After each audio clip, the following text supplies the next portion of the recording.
all of this is by design. They want you to think this way. They want your thoughts to be held in captivity. The more you start steering your thoughts away from this stuff, the easier it becomes to have an open mind about other things. A lot of the things that I have been able to let go of have been the result of admitting to myself that I was wrong about something. Very little of what we do in life that is truly worthwhile or truly benefits us the most is ever easy. Yeah. So get the thought of this being an easy transition out of your head. It's not going to be easy. It's going to be an ongoing process that's going to take the rest of your life to resolve. Do you feel good about your actions and behaviors? Are your actions allowing everyone else around you to live free of any threat of harm?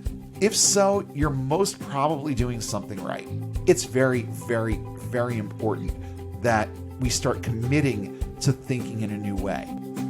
Welcome to Unbound, A podcast for new atheists, and lifetime atheists, ex-evangelicals. truth seekers, and free thinkers. There is life after faith. And life here is good. It's time for a new perspective. And a better conversation. I'm Spider. And I'm Shelle, and it's time to get unbound. You know, as I was putting this episode together, two interesting facts came to mind for me. Two significant things about this podcast and about the episode. For starters, I don't know if you realize it or not, we just passed our 1-year anniversary. Ooh, no, We did. I didn't. We started this on December 1st of last year. Yeah. So we are recording on December 2nd. We just passed a year of doing Unbound. Wow. We've been at this for a year. Cool. And we've put out some good stuff. I think that we've really put out some really, really good content for people. And we're growing our audience. It's not as big as I would like it to be right now, but, you know, patience. Patience is a good thing. And I do want to just take a second here to let you guys know that we're reaching a point where we could really use a little bit more help. And I have been shying away from asking for money because I know what the world is going through right now. And I know that there are a lot of people out of work. These things I understand. I also understand that there are people out there that are able. And if that's you, let me just toss out our Patreon URL. It's patreon.com/Unbound Podcast Network. If you like what you've been hearing for the past year, or if you are a new listener and you can see the value in what we bring to the table, then we would really appreciate you at least considering supporting us financially. If that is not something that you can do, then I'm going to put out one more call here for shares, likes, tell people about the show. A lot of times the best way to spread enthusiasm about a podcast is to simply talk about it. Yes. Let people know that we're out there. And that's going to do us almost as good as supporting us financially. I mean, there's a lot that I'd like to do that we are not able to do just yet. And having some more money coming in would definitely help with that. But if you are struggling, if you are in a position where that's just not something that you can do, we get that. We understand. Yeah. But please, if you value this resource, if this is something that you see real personal value in, guess what? There's plenty of other people out there that would too, that have never heard us. Right. And I don't have any issues whatsoever asking people to spread the word. Right. So patreon.com/Unbound Podcast Network, if you have the means. And if not, then just tell some people about us. We've been at this for a year, and there's a lot of content out there for people to consume at this point. And we have talked about so many different topics. So don't be shy. Let people know that we're out there. Share an episode or two. Talk about us on social media. Link out to episodes that mean something to you in conversations on social media. All of that's going to help us. And it's going to help us get bigger. It's going to help us expand, do more with the show. And it's going to help more people get and stay unbound. And that, to me, is the biggest and most significant thing anyone out there can do, is to help more people get away from this religion that hates them. Yes. And learn more about themselves. The second thing is that we are now on episode 42. Ooh. And I think the right people will get that reference. I cannot say with certainty that Shelle and I are about to deliver to you the answers to life, the universe, and everything. But if it's going to happen, it's going to happen in episode 42. So, yeah, don't get your hopes up. It's going to be a good episode, but I don't think that it's going to change the world. It might change yours. It might change somebody else's. Yeah. And you know what? I think that that's a good thing. Yes. I think that's a wonderful thing. If it changes something inside you and it helps you to feel better about not being a part of this religion anymore, then at least inside your own head, it should provide you with some answers and a few new ways to think about certain things. And that, coincidentally, is what we're talking about tonight. We're talking about learning how to think for yourself. And we've done some similar content in the past where we've talked about, finding your way out of evangelical faith. We've talked about developing your own moral code. We've talked about things that are along this line a few times. But again, this was one of those things that kind of blossomed out of the last couple of episodes because we've been dealing with mental health type issues. Right. And the way that evangelical Christianity tries to keep you sick. And tonight, I really want to take some time and just talk, really, really just talk about learning how to think for yourself. Right. And why that is an important thing, why it's an important skill to develop, why it's important to get past a lot of fears and a lot of the questions that linger and dwell. And we're going to talk about why those questions linger and dwell. And I think that the more we understand how our minds work, the more forgiving we become with ourselves over the stuff that we thought before and why we still think this way. We did an episode on why we still want to pray. All of it, in my opinion anyway, comes back to the way that evangelical Christianity wants you to think in a very linear way about everything and in such an absolute way about everything. There's only one way to get to God. There's only one way to think about this. There's only one way to live your life that is moral and ethical. And if you don't toe that line, well, you're still living in sin, and who knows if you're even saved. And they do everything that they can to make sure that the messaging in this verse really wraps itself around your brain like tendrils. 2 Corinthians 10:5 in the New International Version says, "We demolish arguments and every pretension that sets itself up against the knowledge of God, and we take captive every thought to make it obedient to Christ." My key message to you tonight is that you can get out of captivity. Right. You can get your thoughts out of captivity to this thing that has governed the way that you think for so long. Learning to think for yourself is a vital element to getting and staying unbound. You have to unbind yourself from toxic thought patterns and opinions and start trusting your own sense of reason if you ever want your brain to have a chance at steering clear of all the garbage thinking that's been deposited in you over time. It's that simple. Now, there's another passage in here that I think really enslaves a lot of people, enslaves a lot of their thoughts.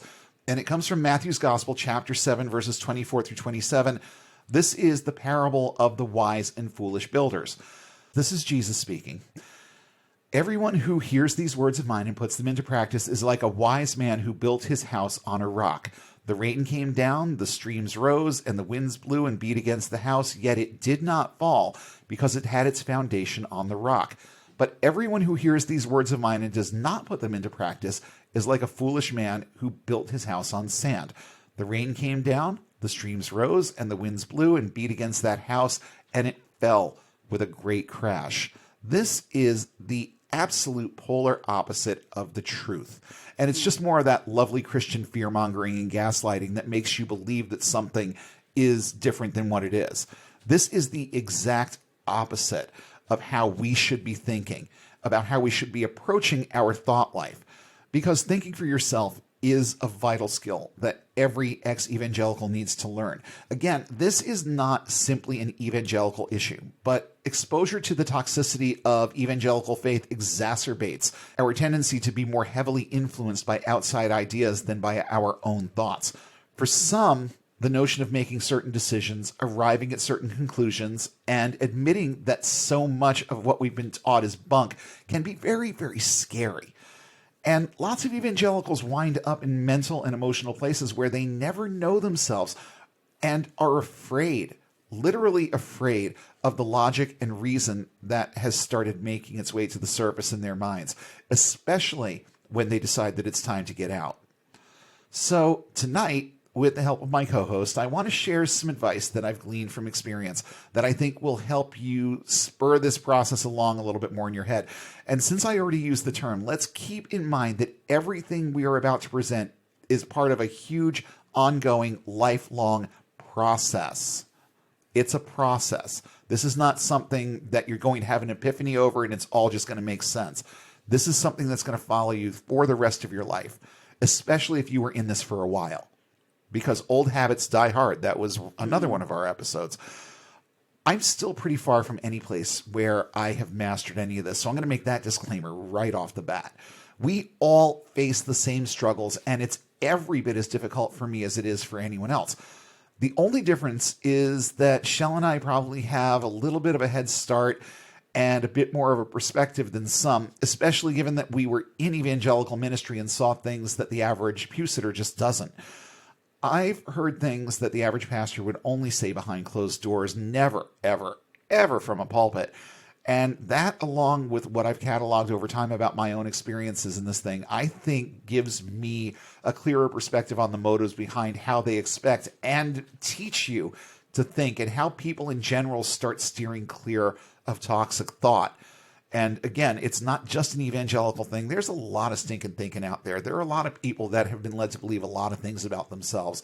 People who are in abusive relationships go through this too, and they don't have to be evangelical to succumb to it. So this is one of those people things that evangelical religion picks up, exploits the living shit out of, and ruins people's lives with. So tonight, rather than working from a fully scripted out presentation of ideas, what I've done is jot down a list of talking points and a few thoughts to go along with them that I just want to spend some time discussing tonight. Like we're in your living room having a conversation. I've got some good notes, but I want to just have a conversation about this subject because I think that talking about it and just hearing from people who understand this is going to do a lot more good than reading a bunch of quotes and delving deeper into the psychology of it, because we've already been there.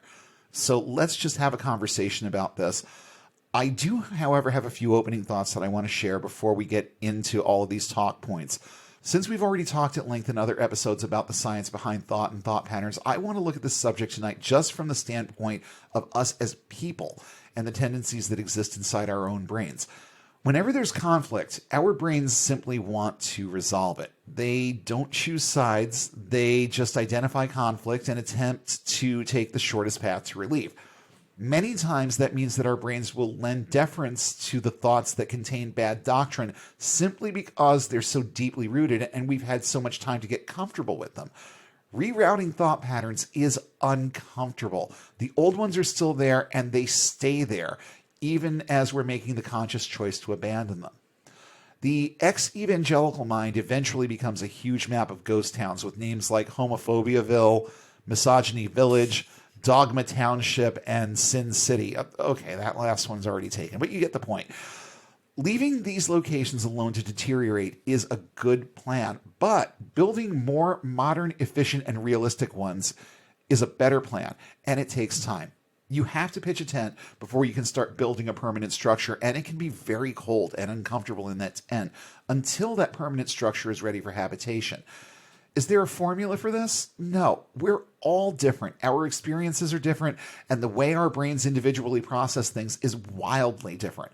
So, getting back to those talking points I mentioned earlier, let's see if we can start strategizing a little bit how to get to a place of clearer, more independent thought as individuals, especially coming out of this thing called evangelical Christianity.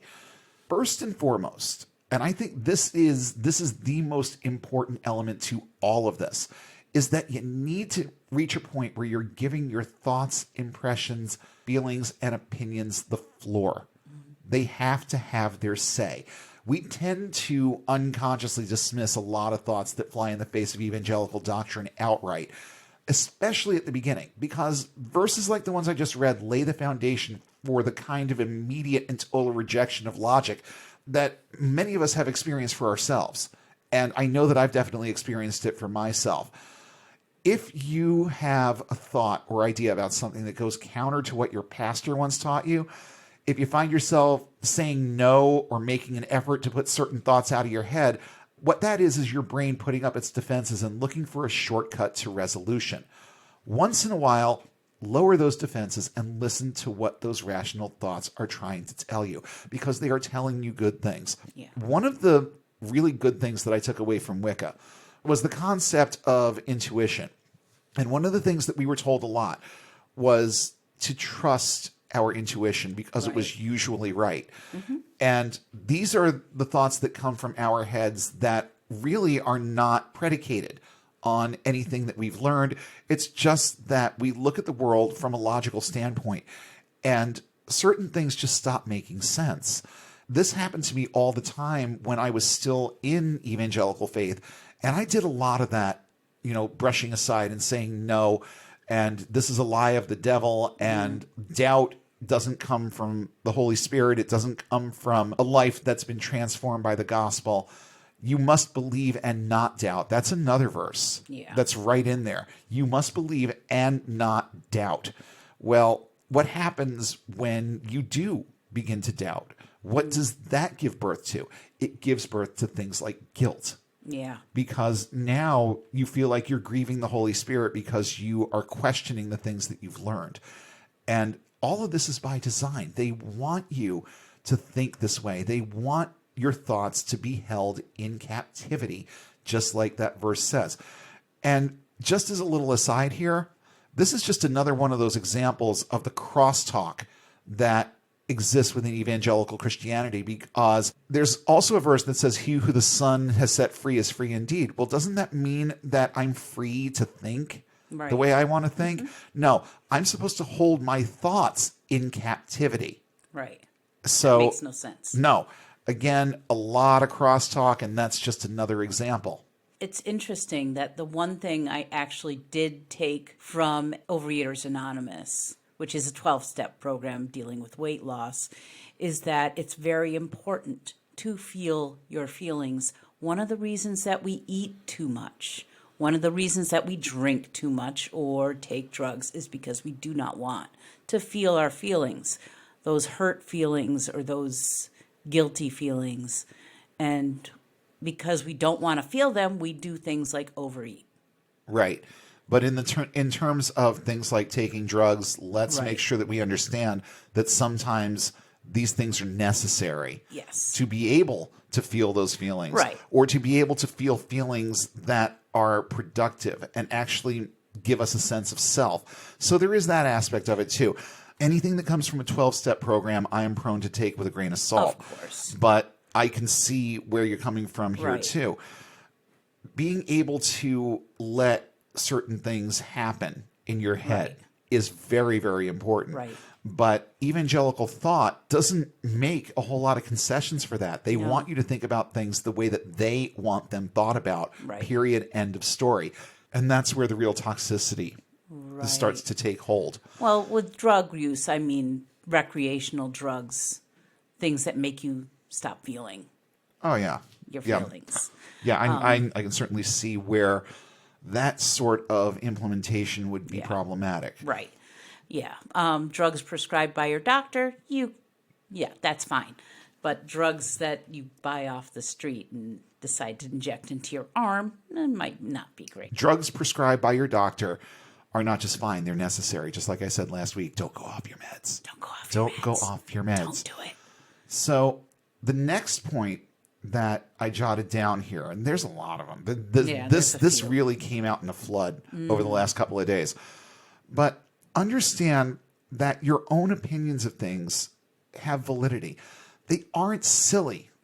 They aren't irrelevant. They're just clashing with all that bad doctrine. Sometimes, instead of just shutting down those thoughts, our brains try countering them with self-deprecation and criticism. Oh, well, you're allowing the devil to influence you. You don't have enough faith to be able to toe this particular line. You simply don't want to live this way anymore. And that's really what it all boils down to. You are tired of being faithful to the things that you believe, and now you're just trying to scapegoat yourself out of basically eternity. Right. And that's the kind of extreme thinking that they try to instill in you so that when it comes around to you having an opinion about something that goes counter to evangelical doctrine, your immediate response to that is to bat it away and say, oh, well, that's just silly. No, it's not silly. It's just that the doctrine is trying to maintain its foothold. And the way that you were taught to think is trying to maintain its foothold. And with all due respect, just like I said a minute ago, sometimes it's just plain easier to give into it.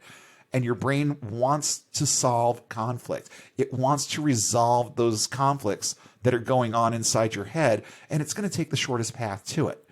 So if your own brain can convince you that you're being silly, that's what it's going to do, because it takes a whole hell of a lot more work to circumvent those thoughts than it does to just shove them aside and say, okay, well, you know what? This may sound good on paper, but you know the truth. The good book says you shall know the truth, and the truth shall set you free. Well, are you free or aren't you? Okay, so then lay aside these silly notions that you're having about your own morality, about your own spiritual beliefs, about anything, and just stick to what you know. That's what our brains do. They just want us to stick to what we know because those thought processes are already in there and they're already well established. And it is difficult changing them or circumventing them. I don't know if it's even possible to change them. You need something to replace it with. And until you have something to replace it with, those thoughts are always going to have that foothold.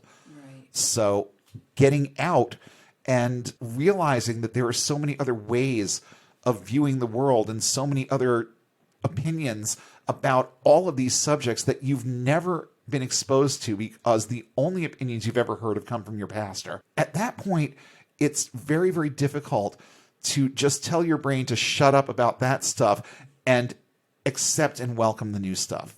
Right. It's very difficult. I'm going to touch on this one very, very briefly because we've already done an entire episode on it. Stop thinking in terms of sin. Please just stop thinking in terms of sin. In this life and in the decisions that we make, there are actions and consequences. That's it. If you want good consequences, perform good actions. If you perform bad actions, expect bad consequences. But there's no one up there keeping tally.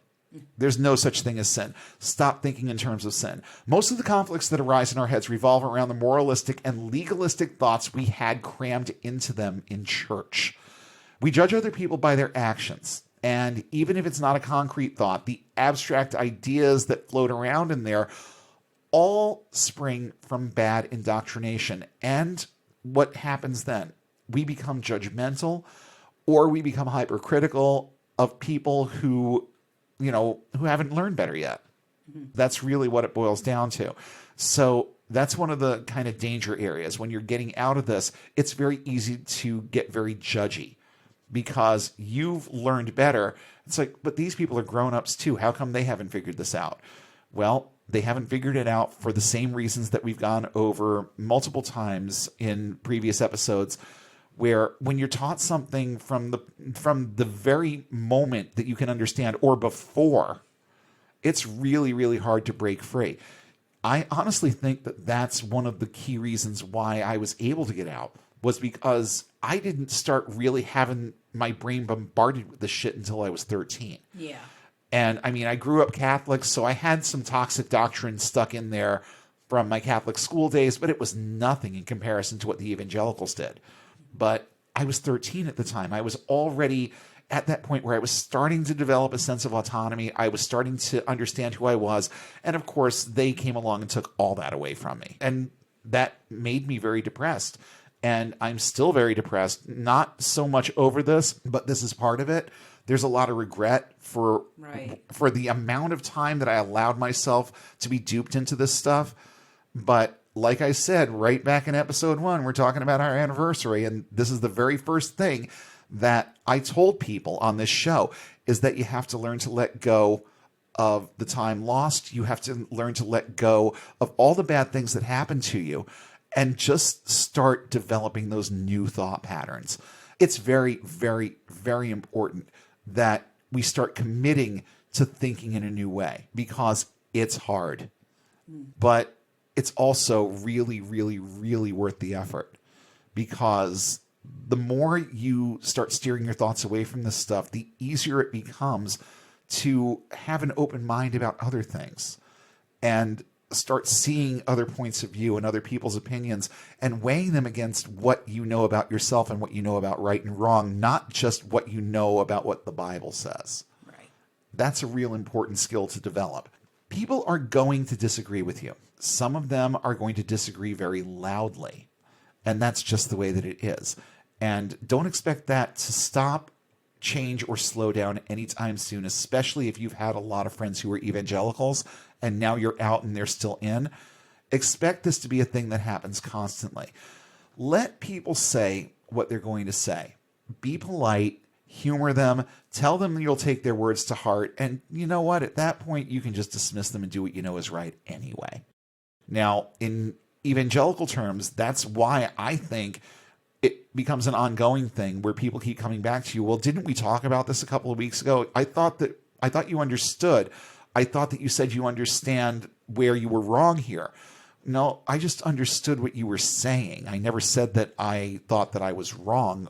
I never said that I thought that you were right. I simply said that I would consider what you had to say. Well, I've considered it, and I still know that it's bullshit. So there you go. I usually won't be that blunt. Right. When I'm confronted with stuff like this from people. I'm usually not going to just be that in your face about it. But I will remind people that no, I never said that I agreed. I simply said that I would consider your point of view. But, you know, I considered that point of view for well over 2 decades of my life. I considered it, and now I'm past it. And I'm not going to go back to thinking that way because I know how toxic it is. It's that simple. Your evangelical friends along the same lines will absolutely, positively try to pull you back at every opportunity that they can. They'll try to pull you back in and will use very manipulative tactics on you, especially, and I've seen this more than once, where people are on their deathbeds and all they want in life is for this one person to finally say yes to Jesus or come back to Jesus. And they'll use their condition, they'll use the fact that they are not long for this world or whatever else is wrong with them as a springboard for trying to drag you back in. Now, we can argue all night long over the ethics of this, but at the end of the day, honestly, if someone was on their deathbed and begged me to come back to Jesus, I wouldn't have a whole hell of a lot of problem giving them the lip service that they were looking for. Right. Because I would be more concerned about this person being able to die with some semblance of peace, knowing full well that they're going nowhere when they die. I would much rather they have that little glimmer of hope, maybe thinking that they won something or that they managed to win over my soul and that's going to fare well for them when they get to heaven. I don't see the harm in it at that point in somebody's life. Yeah. I really don't. Someone who is just being a gadfly and buzzing in your ear like a mosquito, and you just tell them that you've accepted Jesus and now you have to put up the front. Now you have to be a certain way in front of them for years and years. No, I don't think that's healthy at all. And I don't think that living a lie in front of somebody is a good idea at all.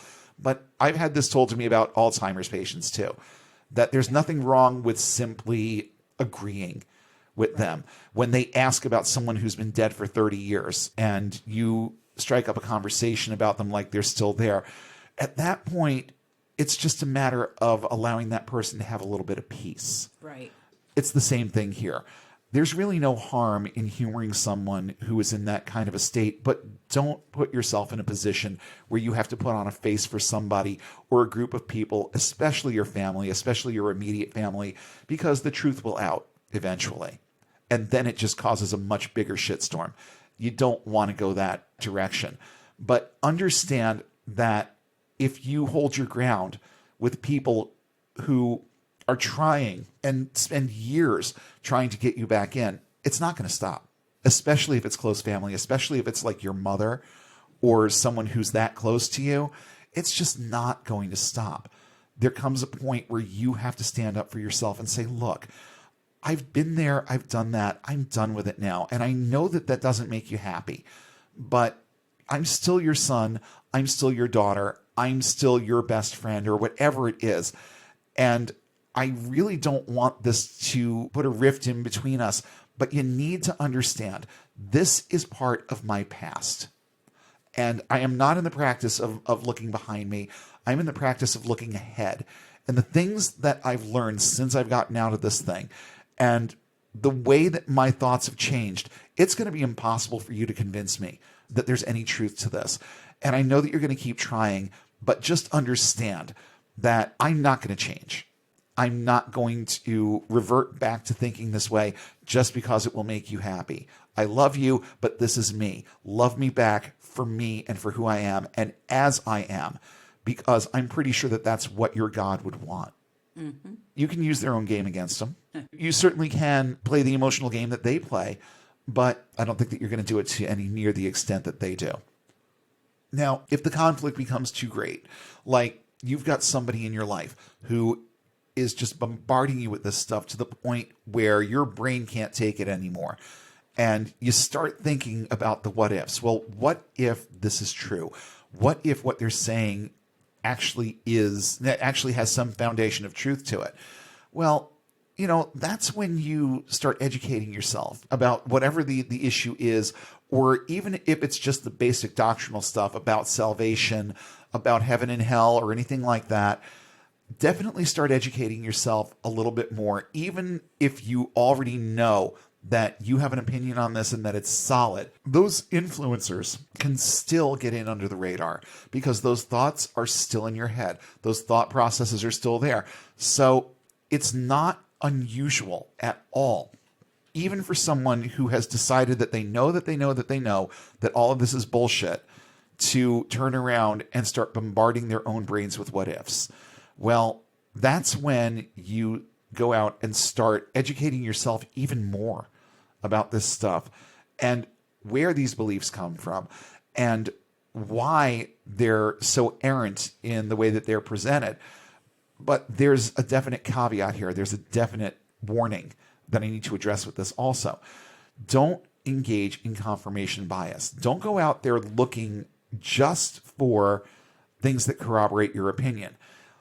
Read the opinions of other people. Read the opinions of Christian writers and get their perspectives on things. Because I guarantee you, if you've reached a point where you're thinking more clearly about this stuff and you understand just how nutsy cuckoo most of the stuff that comes out of Christendom actually is, a lot of times going back to those roots and reading something by one of these crackpot Christian authors could be just the recipe for realigning things in your head. And I think that if you purpose to do that without going out there specifically trying to prove your own opinion right, then the right way of thinking is just going to bubble right up to the surface. You're going to read this stuff and say, are you kidding me right now? And when that starts happening, it starts firming your resolve that the way that you think about this is right. That's going to be the thing that's going to drag you back in mentally and say, okay, you know what? This is really, really, really silly, because I've had that happen to me. I've had that happen to me more than once. And oddly enough, it started when I was studying for confirmation for the Episcopal Church. I started looking at certain things and realized that I hadn't really been confronted with some of this stuff in quite a long time. And the more I read the stuff that they wanted me to read, the more it started to solidify in my head, I don't really believe this stuff. But for me, getting confirmed in the Episcopal Church was kind of a fuck you to the Assemblies of God more than anything else. It was me asserting my liberation from that kind of toxic thinking. And you know what? Anything related to Christianity is going to be toxic. But there's a lot less toxicity in some places than there is in others. Right. So even though I was at that point where I was reading this stuff and saying, I believe this, I don't believe that, it was more intellectualized at that point. Right. It wasn't very emotional. It was just, okay, you know what? There's plenty of people sitting in those pews that don't believe this either. And they were confirmed, and God's okay with them, so God's going to be okay with me too. If he wants me to think differently about this, then he needs to show me some proof. He needs to reveal himself in this way and show me where I'm in error. And if he chooses to remain silent, then I'm just going to count that as I'm right. It makes perfect sense. Yeah. Of course, that works 100% of the time because he's never going to come back with anything. But at the time, in the place where I was in my head, I just resolved to keep quiet about the things that I didn't agree with and go along with this anyway. Now, one thing to keep in mind through all of this, as you go through the process of coming up with your own self-confirmations about these things, if you do go the route of looking at Christian sources for anything, you need to understand that they're almost never going to be objective. Why? Because objectivity leads to free thought. And free thought is a bad thing in Christianity. So they won't typically leave the door open even a little for that sort of thing to happen. So you've got to approach this with somewhat of a suit of armor already. If you're doing this to try to come up with reasons to believe this stuff again, you're going to find reasons to believe it again. Yeah. So keep that in mind. You're not going to find any source out of Christendom that's going to be remotely objective or help you not believe. The goal of all of that stuff is to draw you further in. So if you're still on the fence, if you're still really shaky about what you think about this, this may not be the best route to take for you right now. Wait until there are some good thought processes already in there that have you in a place where you understand how wrong this stuff was before you go back to it. Because if you go back to it prematurely, you could get dragged right back in. So there is that little warning and danger that I have to bring up with this.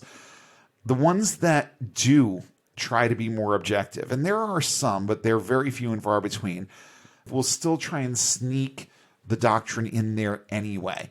So they'll just do it with a more subtle tack. They'll do it from the standpoint of someone who has a brain in their head who, just like Herb Cameron likes to say, needs to have their thoughts circumvented so that this stuff can get back in there. Right. So they'll intellectualize it a little bit. And they'll try and make it seem a little bit more intelligent, a little bit more scholarly. But at the end of the day, they're going to steer your thoughts back into the direction that they want them to go. So be cautious and be on your guard. And if you are still sort of kind of in this and don't quite know whether or not you want out, then I recommend steering clear of any kind of Christian source on anything. You have to be the objective one.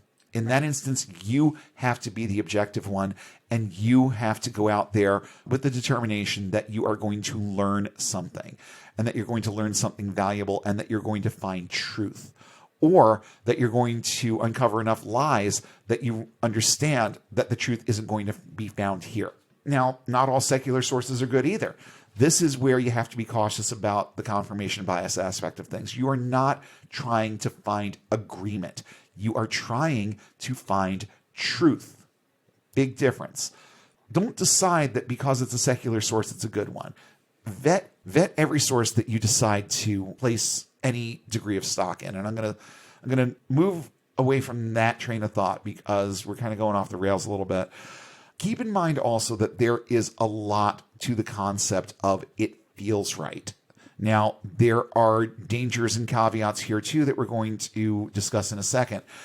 But sometimes the proof is in the logic.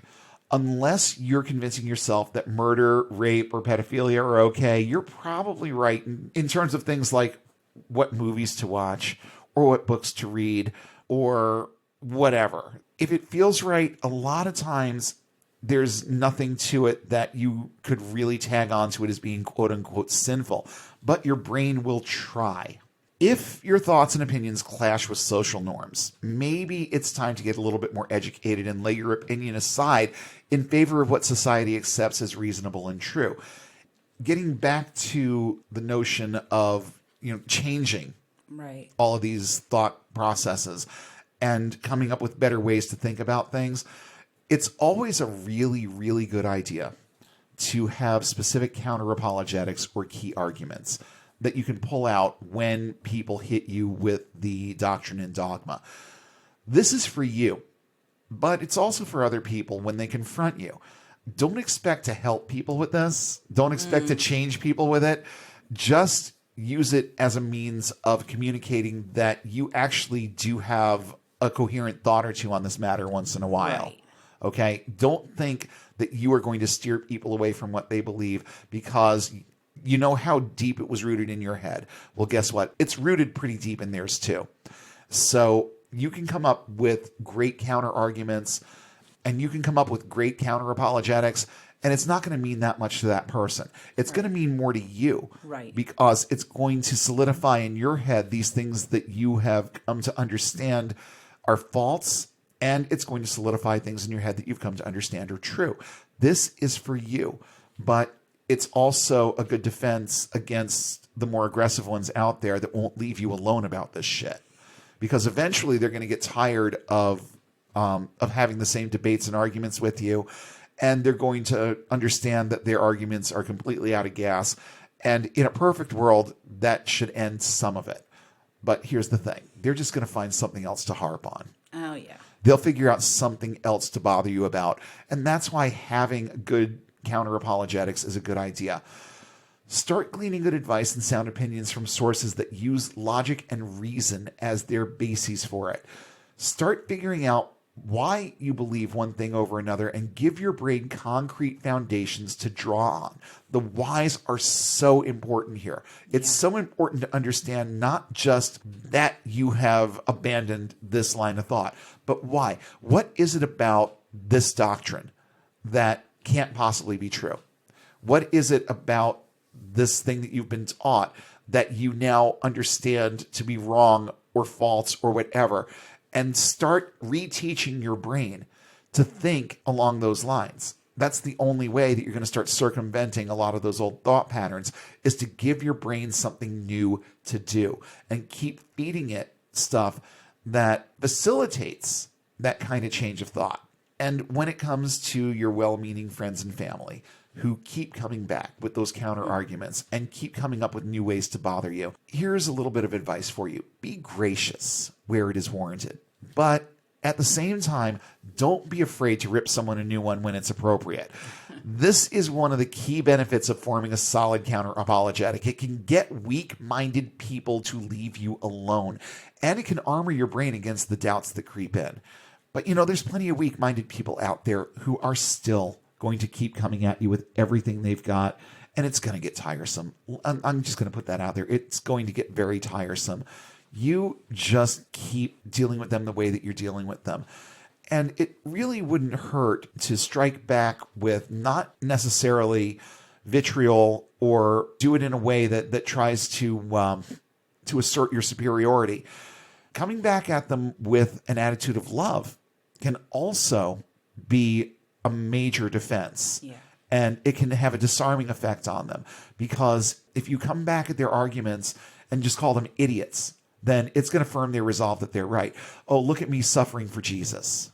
Yeah. But if you sit down and just have a conversation with them and tell them, look, I love you, but I can't think this way anymore, and here's why, that can have a huge impact also. Right. So there are instances where you just sort of have to come out with both guns blazing, and there are instances where you can sit down with a cup of Earl Grey and just have a discussion too. Right. I can't tell you from one situation to another or from one person to another when it's going to be appropriate to do either, but over time you'll start developing that sense of how to deal with certain situations and certain people. For me, the litmus test is, do I want these people to be in my life? Or is it someone who's already in my life? Or is it just somebody who's just trying to stir up shit? Right. Because if this is someone that you want in your life, then you may want to approach it from a more loving and caring standpoint. If it's someone that you just want to leave you the fuck alone, well, have at it. Yeah. You know what I mean? Either way, you're going to get your point across. It's just that the end result is going to be different. So choose wisely how you deal with people. Now, there are also going to be times, and I found this to be true in my life very, very recently. There are going to be times when you are just going to be wrong about something. And usually not about Christian doctrine. 100% of the time, it's not going to be about Christian doctrine.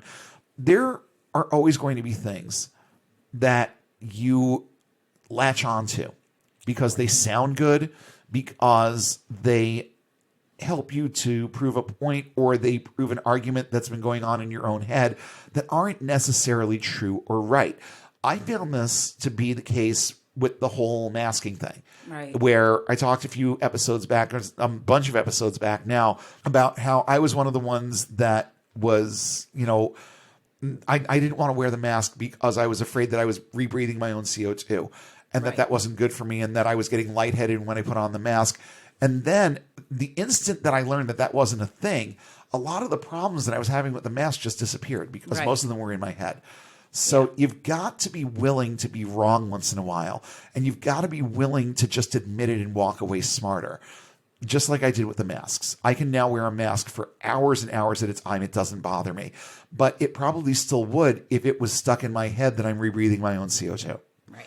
So when you're wrong, just admit it and understand that you learned something by being wrong. You learned something valuable because now you know the truth. And the truth is set free your acceptance of the mask. And it's set free your body to breathe normally when you're wearing the mask, that sort of thing. There are all kinds of benefits to being wrong and admitting when you're wrong. Yes. You're not always going to be right. I hate to admit it because you know what? I like being right. Everyone likes being right. But toxic thoughts and bad doctrine have a way of seeping in and tainting pure logic. And if you aren't open-minded enough to allow yourself to be wrong once in a while, then those things will get a foothold on you again. It's just an inevitability that that's going to happen. And just so that we're on the same page, this is exactly what you did when you decided that Christianity was bunk. You admitted that you were wrong about something, and it was a big something because it was a big part of your life. Well, you know what? Congratulations. It felt good, didn't it? It felt good to get out from underneath the weight of all of this stuff that they heap on you.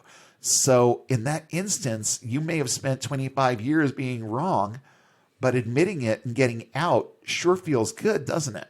Mm-hmm. You may find it necessary to apply that kind of rejection and redirection in other areas too, just like I had to with the masking thing. Yeah. And there have been a lot of other instances and situations and subjects that I've had to rethink and just allow myself to admit to being wrong about over the years. Then there have been a lot.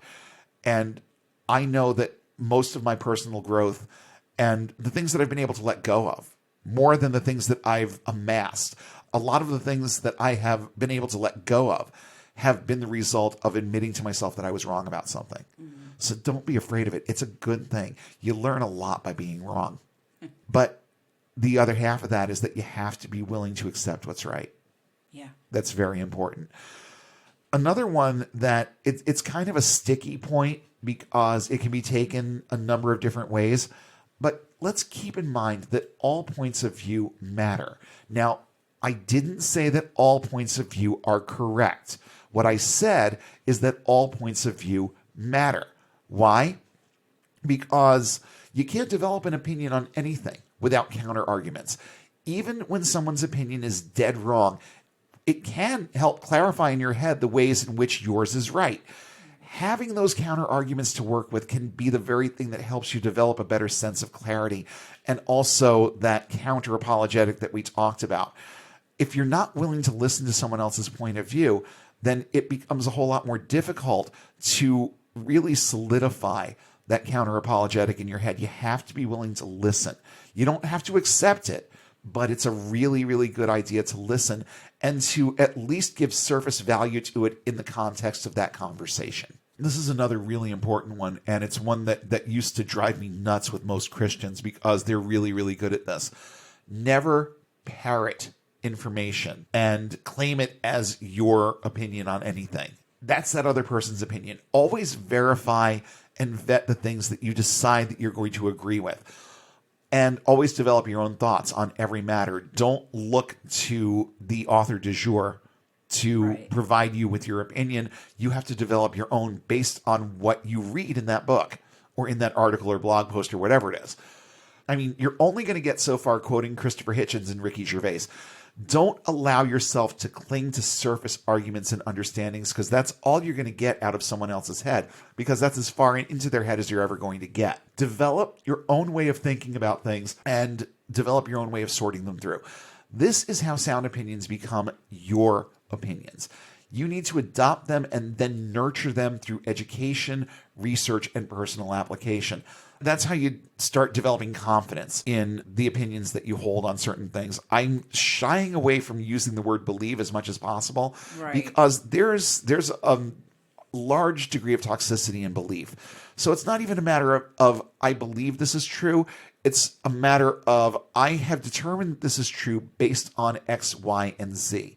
So they're not beliefs, they are opinions. And hopefully those opinions are based in fact. But it goes right back to what I was talking about a few minutes ago. If you discover that that opinion isn't based in fact, you need to figure out what the facts are and then redirect how you think about it and change your opinion on it. That's okay. There's nothing hypocritical about it at all. It's a sign of intelligence when you change your opinion on something. Right. The next thing that's really important is knowing what your own hot buttons are, because the more emotional you are over a certain subject, the harder it can be to look at it objectively. You're going to develop an opinion, and that's going to be your opinion. And there's a degree of danger in that.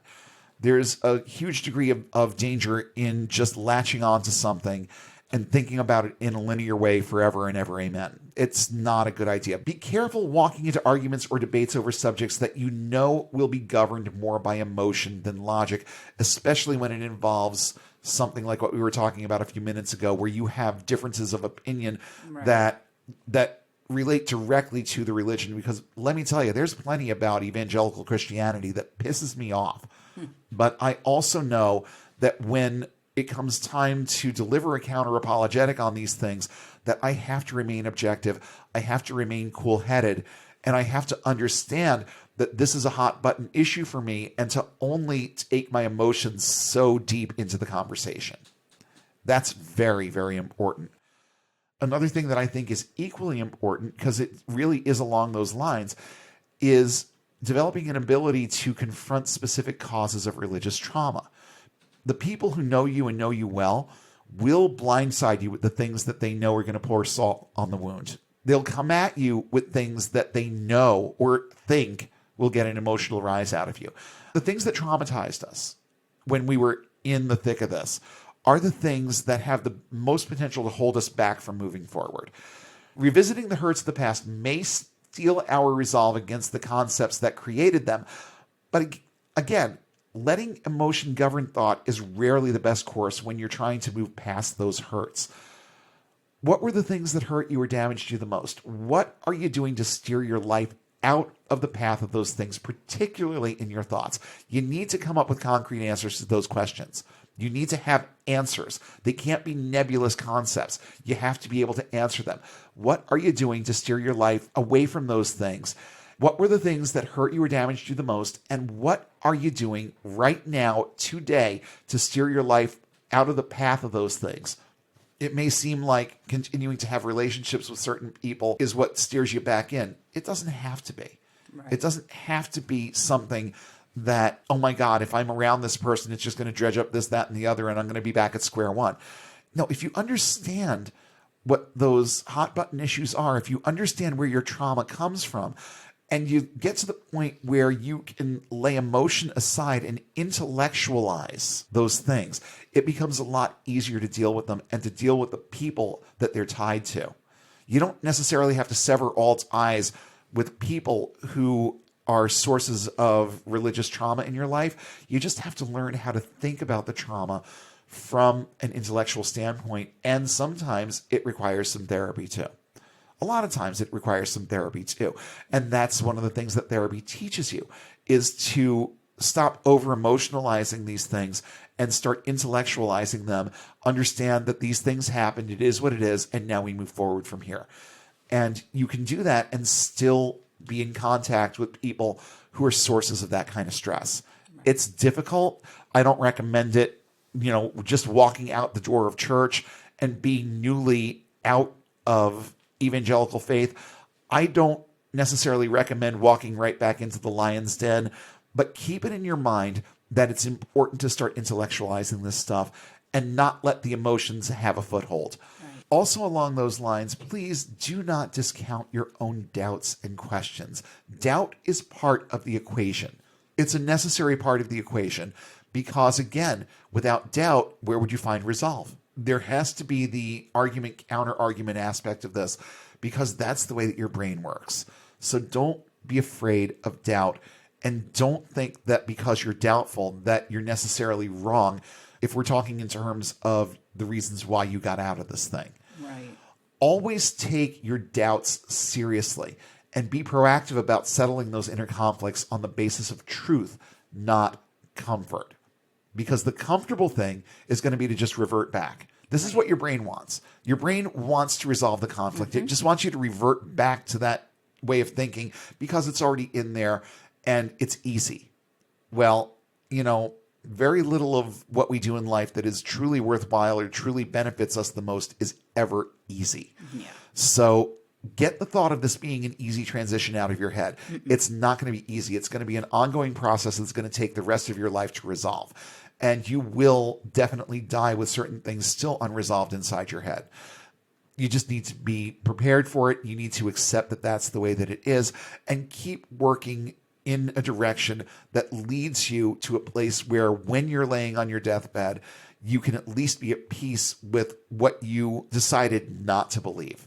Right. It's also important to learn how to be honest with yourself about your life and about how you're living it, because it's easy to fall into this thought pattern where you convince yourself that you're no longer a Christian because you are being rebellious or because you wanted to live a sinful lifestyle or that it was just too damn hard. No, the things that we do that go counter to Christian doctrine are not signs of rebellion. Do you feel good about your actions and behaviors? Are your actions allowing everyone else around you to live free of any threat of harm?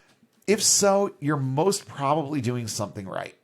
If you have questions, consider the source of the doubt. Is it coming from your own sense of logic or some of those old thoughts and opinions trying to have their way?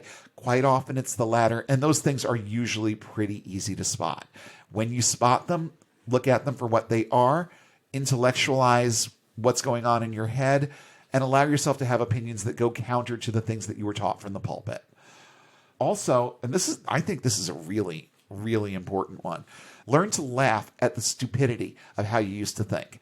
You see, this is why I love podcasts like God Awful Movies. Right. Because they make so much fun of the way that these people think that it makes you feel better about not believing it anymore.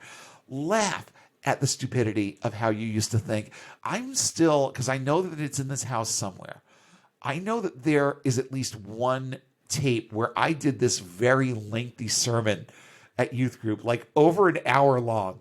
Yeah, it's where probably around. It's around. It's in that basement somewhere. And one of these days I'm going to come across it. And one of the things that I'm looking forward to is going back and listening to that and just sitting there for an hour and cringing over my own words. Because now I know just how silly it was and how seriously I took this stuff so seriously. Yeah. And to the point where it gave me stress. Because I could also tell that there were a lot of people that I was talking to who weren't taking it very seriously. And how dare they? This is important stuff. This is life and death stuff. I'm talking about your eternal soul here, people. And you're just looking at it like here's this crazy kid who's got all these weird things to say. And no, this is serious. You need to understand how serious this is. And that was kind of the tone of this whole thing. That was kind of the tone of this entire talk. That's the tone of every sermon, though. That's the tone of just about every sermon there is. This is serious. Oh no, hon! This was second. This was next level. If I ever find this tape, I will play some of it for you. If you can get through 5 minutes, I would be very, very impressed. We're not talking about just the basic rhetoric that you hear from the pulpit. We're talking about a 16-year-old kid that was pissed about pretty much everything in his life, and it came out in this sermon where I was making all kinds of calls to holiness and repentance and all of this stuff to other 13 to 17-year-olds who really should have been out at the movies that night. So, sinner in the hands of an angry God Jr.? Kind of. I mean, I don't think that anything I had to say ever became that extreme, but oh my God, was it just mired in legalism and dogma and judgmentalism and every other negative thing that you can think of. It all came pouring out because this was about 2 years worth. Yeah. This was about 2 years worth of thoughts that came pouring out in the middle of this youth group meeting. But here's the weird part. I'll never understand why this was, but we had like a 2-hour altar call after that. Wow. So I did a good job of churning up the guilt with a lot of people. But there were also the ones that were sitting out there that were rolling their eyes and like, oh, is this done yet? And, but we wound up having this almost revival level altar call at the end of this. Oh, so what I said got through to a good quorum of people. I really dumped some shit in some people's heads that night. Oh dear. But and I did it in a way that was very teenage angsty in its delivery, but also just saturated in dogma and judgmentalism. If I ever find it, I will play part of it for our listeners. Oh God. As cringeworthy as it is, if I ever come across this tape, you guys will hear it because you need to understand where the spider came from and where his head was at the time. Yeah. You'll have a whole new appreciation for what I do here when you hear that. Mm-hmm. But now I look at it and it's laughable. Back then it was dead serious and a lot of people took it seriously. Yeah.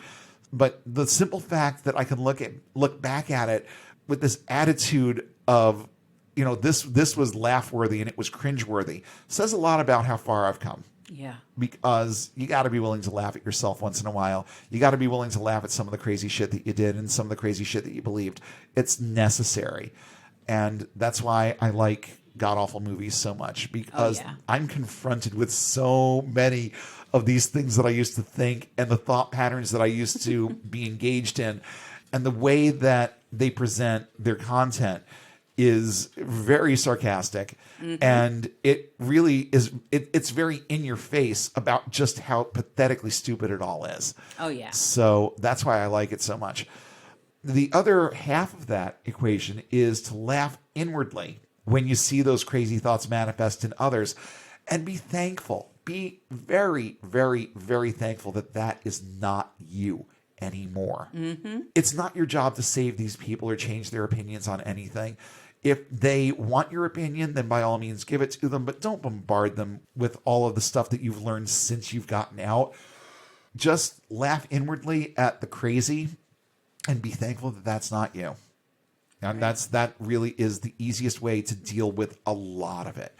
Oh, yeah. Because if you take it too seriously and you start worrying too much about where those people are at in their heads, it can drive you nuts. There are more productive ways of dealing with that, like starting a podcast about it. So I already touched on the next point just a little bit. Don't bombard people with your opinions unless they ask.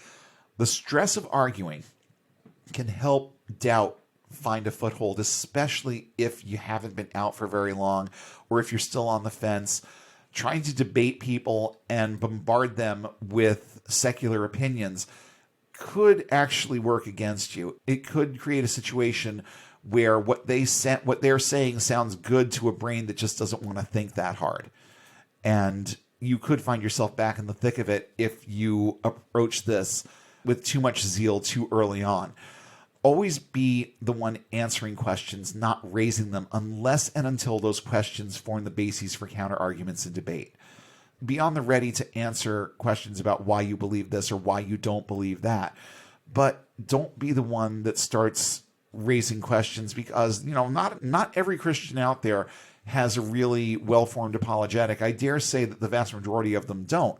But you find one who does, just like that guy at Word of Life that I talked about a bunch of episodes back, who sat me down and walked me through Bible verse after Bible verse after Bible verse about why once saved, always saved is the correct doctrine. You can find yourself in the same kind of predicament if you tangle with the wrong person who has just slightly too much of a formed apologetic in their head. So be the one who answers the questions. Don't start posing questions to people, especially if you can't figure out a way to talk about them for at least a half an hour at a time, because you'll have to. You will have to. And you'll start losing your argument. If you're not that good at this, if you still have lingering doubts and questions in your head, you will lose the argument. So be careful. Remember that you will be shamed, mocked, scorned, sworn at, called an idiot, the whole 9 yards. They're telling you this in love, remember? Well, yeah, but it's that Christian brand of love that's predicated on hate that they love to spew at you all the time. Of course. But yeah, that's just the way that these people are, and it's all that they know. It's all that they understand. And honestly, it to me is a real sign of insecurity when they start getting angry and they start approaching you from a standpoint of mocking or yelling. And yeah, there are plenty of Christians out there that will curse your head off. Yeah. Just because they're frustrated by your lack of acceptance of what they're saying. That crazy lady in that video. Oh, yeah. I'm trying to save you, motherfucker.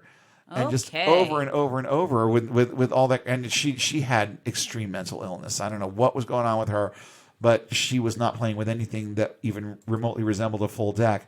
When I mentioned the movie Saved last week, remember the part where Hillary Faye was when she's just getting more frustrated by the minute, and she hurls that Bible. I am filled with Christ's love. Yeah, just hits her on the back.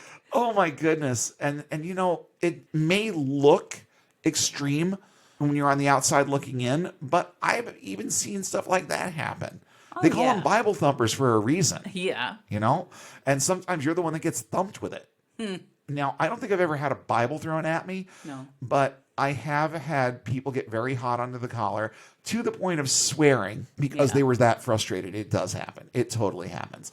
And also, there's the other, what I really think is the seamy underbelly of this, because I'd much rather see people's true colors. That's just me. I'd rather see the truth about someone than this. You will be groomed with love, acceptance, and affirmation, especially when it's someone who's close to you who really desperately wants to see you come back to the fold. They will absolutely love bomb you, and they will use that as a means of tugging at your heartstrings. Yeah. Remember, keep in mind through all of this that there's very little to evangelical Christianity outside the realm of emotionalism and sensationalism. This is what they know. These are the tactics that they use. And sometimes those emotions are angry, and sometimes those emotions are loving, but they're going to bombard you with emotionalism to try to get you to see their point of view. Understand that that's what's happening. Understand that it is by design, and just keep your guard up. Yeah. You know, it's perfectly okay to love somebody back in a situation like that. But there's love, and then there's love. There's love that is unconditional because you are who you are. And then there's love that communicates that I want something from you, so I'm going to try and love it out of you. Mm-hmm. And that's most of what you're going to see in situations like this. So I talked at the very beginning about the concept of old dilapidated buildings and ghost towns that exist in your head when you start thinking differently about certain things and start developing new thought processes. The last point that I want to bring up here before I end things off is to never attempt to renovate old structures. Let them fall and build new ones. You can't take aspects of your Christian existence and try and apply them to an atheistic way of thinking. There's just way too much disparity. It's like oil and water. It's not going to work. You cannot renovate these thoughts. You have to let them collapse. It's that simple. It's difficult because these things stay in your head, but you have to let them fall. You can't try to build them back up or give yourself reasons to keep revisiting the thoughts of the past if you want to move past them. You have to let them fall. in closing, just a few key thoughts here that I jotted down while I was thinking about all the rest of this. If you take nothing else away from what we were talking about tonight, I just want you to keep this in mind. This thing called you is very complex. All the details about your life, about the things that you have experienced, your thoughts, your opinions, all of this stuff, it's not going to be sorted out overnight. As you're going about the work of reclaiming your own thoughts and building these new thought processes, remember that there is a lot of work left to do, that it is an ongoing process. It's not going to come together in an hour, a day, a week, or even a year. You're not going to have some marvelous epiphany because you heard a podcast episode. This process is ongoing and it takes effort. The reward is a mindset and a thought life that continuously realigns into a structure that has a far more firm foundation than any that Christianity would ever have been able to provide to you. When Jesus spoke of houses built on sand, it was a means of scaring you into thinking that your thought life would crumble if you didn't follow the tenets of Christianity. This message is the polar opposite of the truth. It's religious doctrine that creates that shaky foundation. Take the time to make the foundation of your thought life more concrete. This is accomplished by building your thoughts on a foundation of truth, logic, reason, and common sense. The sooner you abandon the sandy foundation of evangelical thought, the faster your sense of self will solidify into something sturdy and capable of being built upon. See the messaging you were fed as a Christian for what it was, an unmanageable, unstable, and failure-prone foundation that needs to be abandoned, not rebuilt, not renovated, abandoned in favor of something better. That something better is the ability to think clearly, rationally, and independently. It's getting past the notions of guilt and doubt instilled in you by a religion that is based on lies, manipulation, and the tearing down of the individual from the inside out. It's developing the ability to not only think for yourself, but trust yourself to think good, objective, reasoned, and practical thoughts.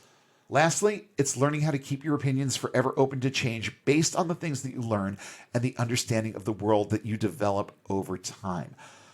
I changed my mind about a lot of things while I was still a Christian, and that trend continues in me now, into my emotional adulthood. And by that I mean a life that's free of notions like childlike faith and moral absolutes.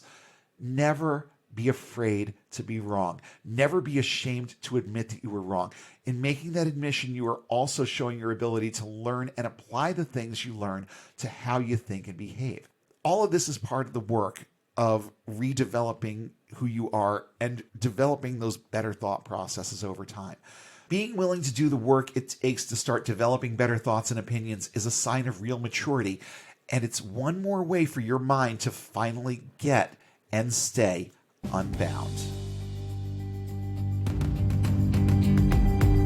We hope you enjoyed this episode of Unbound. Show topics are chosen based on their timeliness, relevance, and social impact. Have suggestions for future topics? Email us at unbound.podcast.network@gmail.com with all your comments and feedback. Please don't forget to like, share, and throw a few 5-star ratings our way, and follow us on all major social platforms. And don't forget to hit subscribe if you haven't already. Links to our social pages, as well as a full list of cited sources in today's episode, are listed in the show notes, available at our website, getunbound.org.